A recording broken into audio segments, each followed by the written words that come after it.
everyone. It's Miss Virginia here. Welcome back to First Chapter Fridays. Today I'm going to be sharing some of this book with you. It is called Inside Out and Back Again. And this is by Thanhha Lai. And this is a novel based on the author's real life experiences as a child. She grew up in Vietnam, and it was during the time of the Vietnam War. Some of you may know a little bit about that.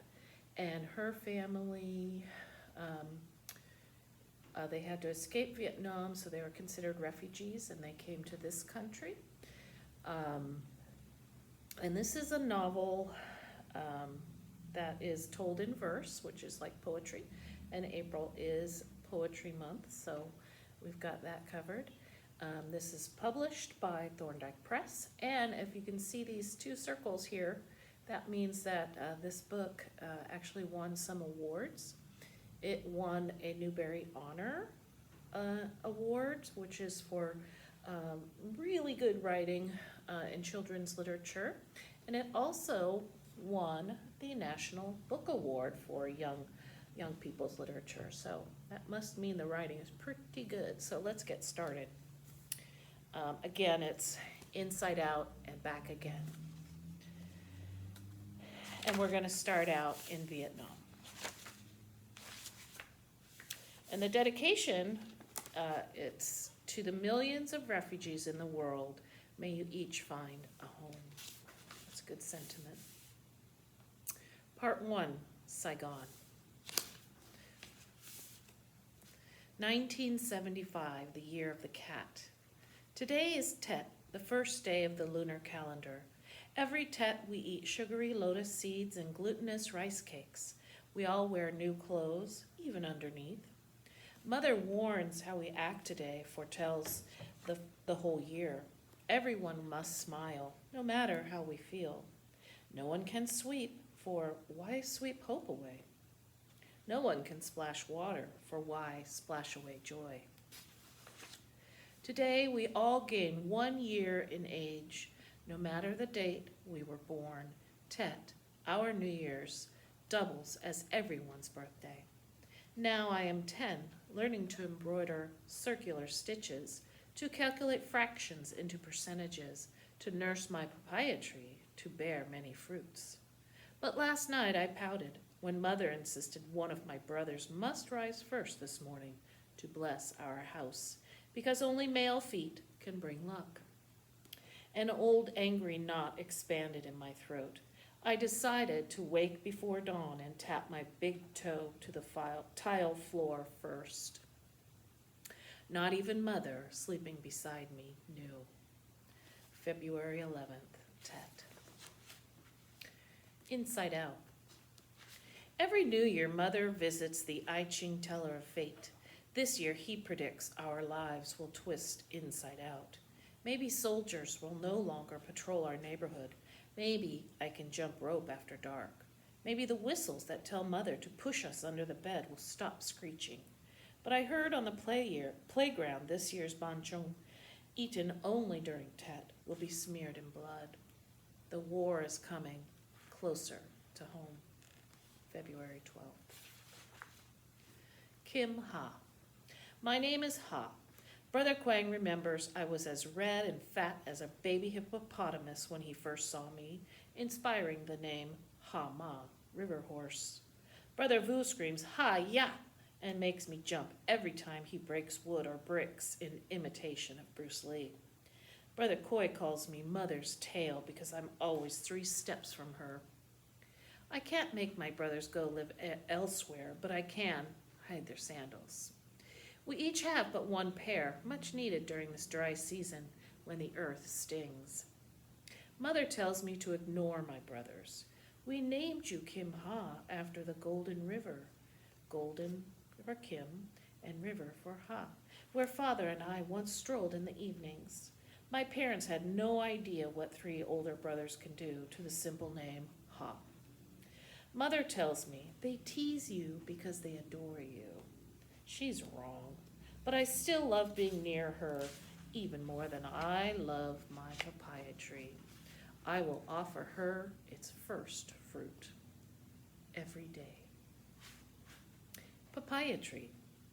It grew from a seed. I flicked it into the back garden. A seed like a fisheye, slippery, shiny black.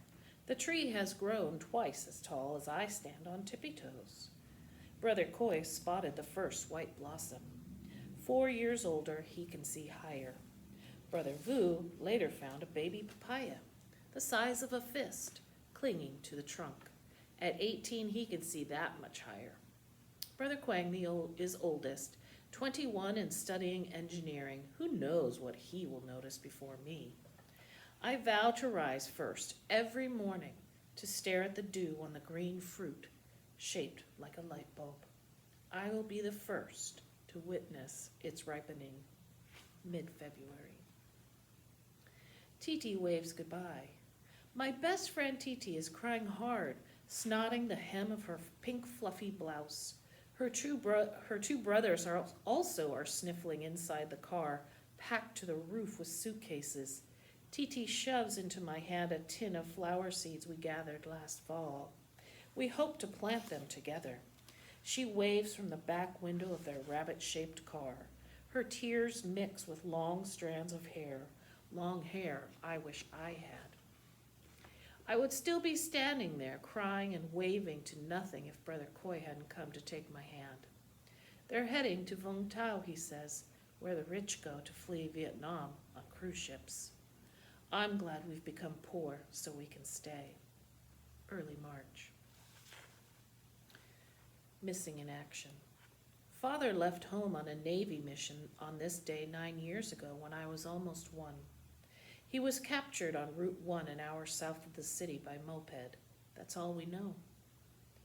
This day, Mother prepares an altar to chant for his return, offering fruit, incense, tuberoses, and glutinous rice. She displays his portrait taken during Tet, the year he disappeared. How peaceful he looks, smiling peacock tails at the corners of his eyes. Each of us bows and wishes and hopes and prays. Everything on the altar remains for the day, except the portrait. Mother locks it away as soon as her chant ends. She cannot bear to look into Father's forever young eyes. March 10th. Mother's Days. On weekends, Mother's a secretary in a Navy office trusted to count out salaries in cash at the end of each month. At night, she stays up late designing and cutting baby clothes to give to seamstresses. A few years ago, she made enough money to consider buying a car. On weekends, she takes me to market stalls, dropping off the clothes and trying to collect on last week's goods. Hardly anyone buys anymore, she says. People can barely afford food. Still, she continues to try. March 15th. Eggs. Brother Coy is mad at Mother for taking his hen's eggs. The hen gives 1 egg every day and a half. We take turns eating them. Brother Coy refuses to eat his, putting each under a lamp in hopes of a chick. I should side with my most tolerable brother, but I love a soft yolk to dip bread.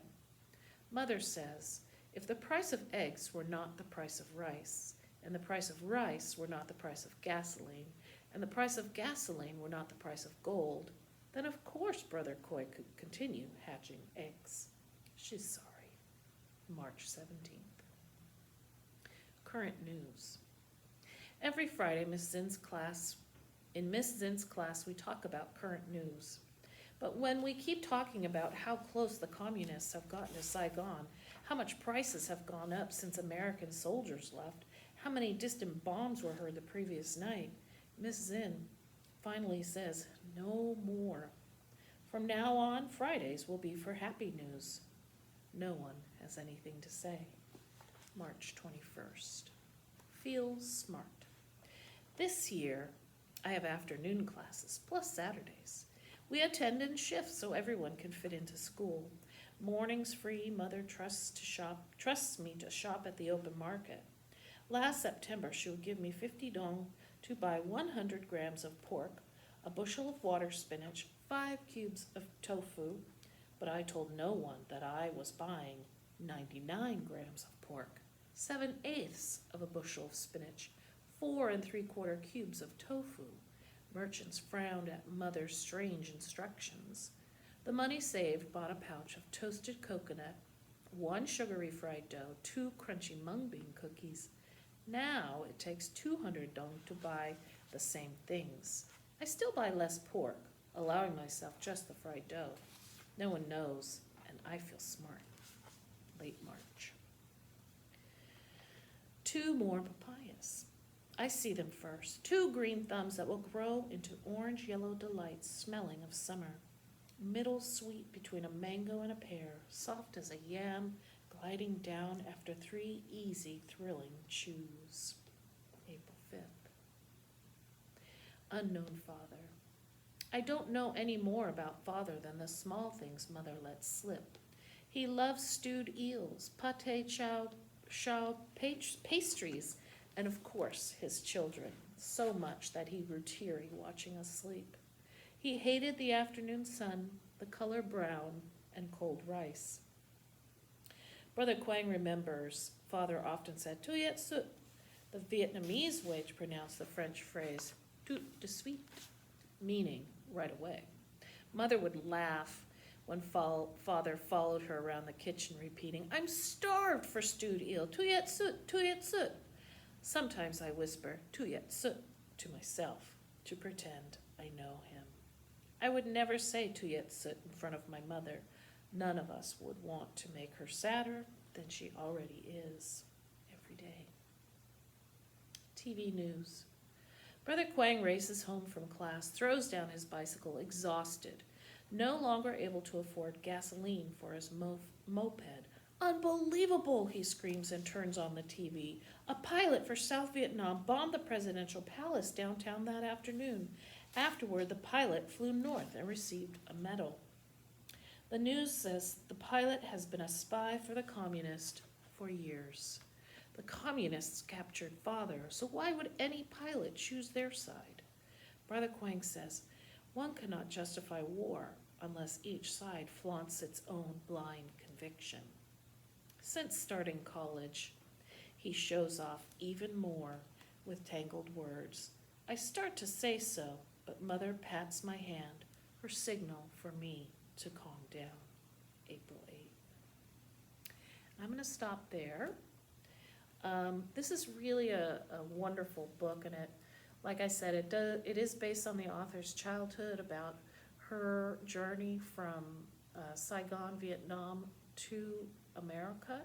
She moved to Alabama, which is in the deep south, quite different from the Vietnam she was used to, and it tells of her struggles and her hopes, and it's really a wonderful story, and I hope that you will decide to check it out. You can get a hardcover copy here from the library, but it's also available on both Hoopla and Overdrive as an ebook, so you could read it on your tablet or a phone or a computer, or you could also listen to it. It's available on both sites as an audiobook. So I hope you'll think about it and give it a read or a listen. All right, take care, everyone. We'll see you soon. Bye-bye.